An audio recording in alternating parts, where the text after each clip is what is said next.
अब इशू ये है कि इस वक्त अब 27वीं आईनी तरमीम आनी है, उसमें जो भी कंसेंसस होगा, तरीक़ेकार होगा। नवाज शरीफ साहब जब काजी फाइज़ साहब ने चीफ जस्टिस बनना था तो उस वक्त शर्त थी कि जब वो ओथ उठा लेंगे उसके बाद नवाज शरीफ साहब आएंगे, और ऐसा ही हुआ। अब चीफ जस्टिस की तब्दीली के फौरन बाद नवाज शरीफ साहब फिर कुछ अरसे के लिए बाहर चले गए हैं। ये परमानेंट है? कुछ महीने रुकेंगे, कुछ हफ्ते रुकेंगे, या कोई नए सेटअप से पहले वो देखेंगे कि पानी का बहाव कैसा है, फिर वो वापस आएंगे?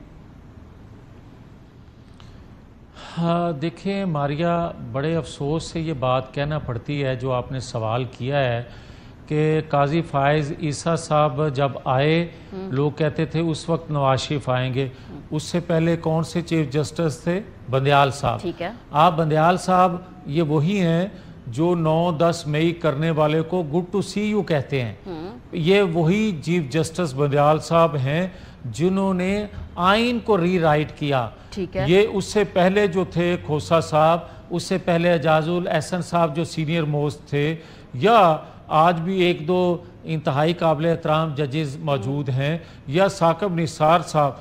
मुझे ये सारे जो साहबान हैं, इनके अदबार में जो फैसले नवाज शरीफ के हवाले से हुए, आज किसी ने उस पर माजरत की है? सर नहीं की, लेकिन अब नवाज शरीफ को सजा देते पाकिस्तान को सजा दे दी। आपने तरीका कार बदला, आपने चीफ जस्टिस मुशावरत से हुकूमती जमातों ने और जो मैकेनिज्म था उसके तहत एक ऐसा चीफ जस्टिस लगाया जो कि इस वक्त सीनियरिटी में तीसरे नंबर पे है, लेकिन आपने क्योंकि कानून बदल दिया तो आपने मर्जी से वो चुनाव किया, अपनी मर्जी तैनाती की।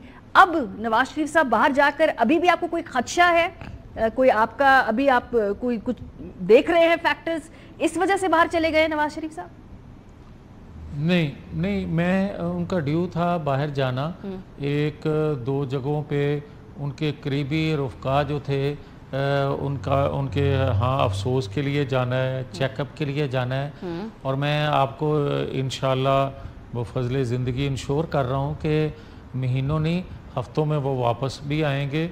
और चौथी बात मैं ये ज़रूर आपसे कहना चाहता हूँ, जो मैंने थोड़ा सा आपका वक्त ज़ाया किए हुए बात की थी माजी की, कि माजी में अदालतें क्या फ़ैसले करती रही हैं।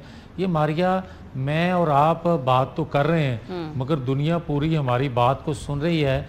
क्या ये हकीकत नहीं है कि पाकिस्तान के अंदर अदालतों से जो बगाड़ पाकिस्तान के अंदर पैदा होता है, और नवाज शरीफ को बार बार आप सज़ा देते देते रियासत को सज़ा दे लेते हैं। और आज क्या ये हुस्ने इत्फाक है कि दूसरी जानब जो 190 मिलियन पाउंड वाले हैं, या 9-10 मई वाले हैं, या पाकिस्तान के अंदर जलाओ गलाओ इंतशार पैदा करने वाले हैं, क्या महज इत्फाक है कि वो बरी होते जा रहे हैं? कह दीजिएगा कि अभी भी सहूलतकारी हो रही है। सर अब ये ना कह दीजिएगा कि अभी भी सहूलतकारी हो रही है अब उनकी।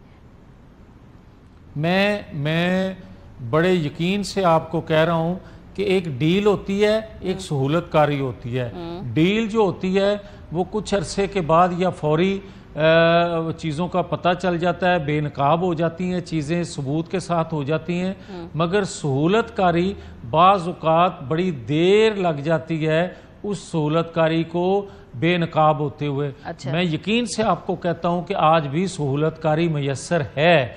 मैं आज भी यकीन से आपको कहता हूँ, वो बुशरा बीबी साहबा के हवाले से हो, वो जो इमरान खान की काबिल एहतराम बहनें हैं उनके हवाले से हो, या PTI के दीगर लोगों के हवाले से जो आए रोज़ आप सुन रहे हैं कि वो बरी हो गया, वो बरी हो गया।